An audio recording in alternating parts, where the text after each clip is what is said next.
Bonjour, voici une vidéo de présentation pour vous expliquer comment fonctionne le Google Sheets, le fichier partagé, qui va vous permettre de nous confier des lots de factures à recouvrer.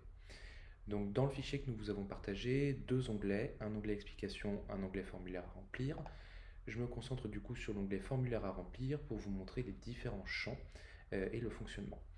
Donc dans ce fichier, une ligne correspond à un dossier et un dossier correspond à un débiteur. Vous avez la possibilité dans le fichier de remplir jusqu'à 12 factures pour un seul et même débiteur. Si vous avez plus de 12 factures, merci de nous contacter. Voici un exemple pour un dossier. Donc la première colonne à remplir est la colonne B, où nous vous demandons de choisir si vous souhaitez ou non demander des indemnités forfaitaires pour frais de recouvrement.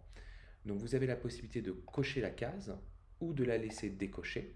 Si vous la cochez, c'est un oui et nous réclamerons donc 40 € par facture. Si vous la laissez décocher, nous ne réclamons pas cette somme.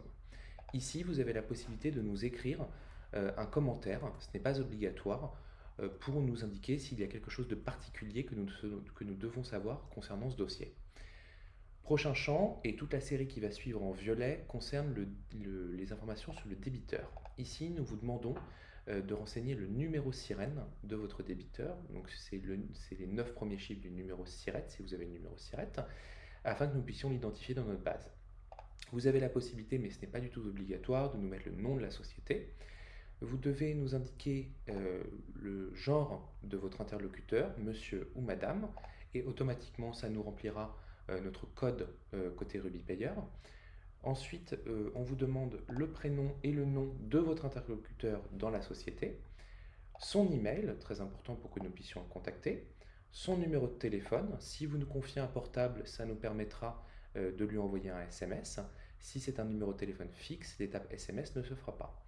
Ici, nous passons à l'étape contrat, devis, bon de commande, bon de livraison. Et vous avez la possibilité de renseigner, si vous l'avez, le contrat, le devis, le bon de livraison hébergé sur une adresse web qui nous permet d'accéder directement au PDF. Si vous n'avez pas ce document hébergé, ce n'est pas un souci, vous pouvez nous l'envoyer avec l'ensemble des factures à travers un Drive, un WeTransfer ou un email. Ici, il s'agit d'une colonne automatique qui va calculer la somme à recouvrer. Cette somme à recouvrer va prendre en compte toutes les factures que vous allez nous confier pour chaque débiteur, ainsi qu'un éventuel acompte que vous auriez déjà reçu. Donc par exemple, si vous avez déjà reçu un acompte pour ce débiteur, vous pouvez renseigner son montant ici et la date à laquelle vous l'avez reçu. Ensuite, nous passons au champ de facture. Donc ici, voici la partie dédiée à la première facture du débiteur.